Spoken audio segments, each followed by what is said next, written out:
Aftab Alam Ansari India سے پوچھتے ہیں کہ مجھے قرآن یاد کرنے کا بہت شوق ہے اور آسانی سے ایک صفحہ بھی 1 گھنٹے میں یاد ہو جاتا ہے، لیکن پھر بھولنے کا بھی خوف رہتا ہے، اس لیے یاد نہیں کرتا ہوں، اس بارے میں کچھ نصیحت فرما دیں۔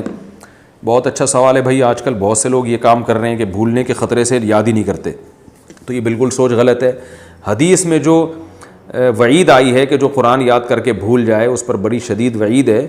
علماء کے راجح قول کے مطابق یہ وعید اس شخص کے لیے ہے جو دیکھ کے بھی پڑھنا نہ جانتا ہو، یعنی اس نے دیکھ کے پڑھنا سیکھ لیا اور پھر بعد میں دیکھ کے پڑھنا بھی بھول گیا۔ آپ کہہ سکتے ہیں ایسا تو ممکن نہیں ہے کہ یعنی اتنا کوئی بھول جائے کہ دیکھ کے بھی نہ پڑھ سکے۔ بھائی جب ایک دفعہ انسان تحریر سیکھتا ہے وہ تو ہمیشہ کے لیے سیکھ جاتا ہے نا تحریر پڑھنا۔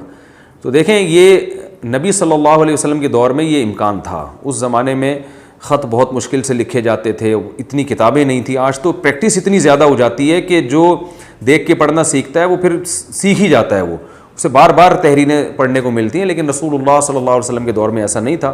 آج ایک تحریر کسی نے دیکھی، ہو سکتا ہے کئی مہینے تک دیکھی نہ ہو، تو وہاں امکان تھا کہ کسی نے قرآن دیکھ کے پڑھنا سیکھا ہو یا حفظ کیا ہو زبانی، اور وہ پھر اتنا بھول جائے کہ اب دیکھی بھی تحریر بھی نہ پڑھ سکے، ممکن تھا۔ تو علماء کے راجح قول کے مطابق اس سے وہی لوگ مراد ہیں جو دیکھ کے بھی نہ پڑھ سکیں۔ اس لیے بالکل قرآن کو چھوڑ دینا کہ میں دیکھیں جب قرآن آپ یاد کرتے ہیں نا، پھر اگر بھول بھی جائیں تو بھی آپ کو 2 فائدے تو ہوتے ہیں، قرآن سے مناسبت اور ایک پڑھنا آسان۔ یاد کی ہوئی صورت اگر آپ بھول بھی جائیں گے تو دیکھ کے پڑھیں گے تو بڑی رفتار سے پڑھ سکتے ہیں، آپ آسانی ہوگی، آپ کو آیتیں یاد آنا شروع ہو جائیں گی۔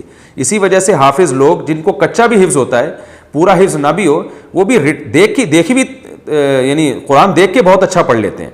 تو آپ پڑھیں، کوشش کریں، یاد رکھیں، اللہ کی ایک بہت بڑی نعمت ہے، اس کو ضائع نہ ہونے دیں، لیکن اس خوف سے کہ بھول گئے تو پتہ نہیں کیا ہو جائے گا، کچھ بھی نہیں ہوگا انشاءاللہ۔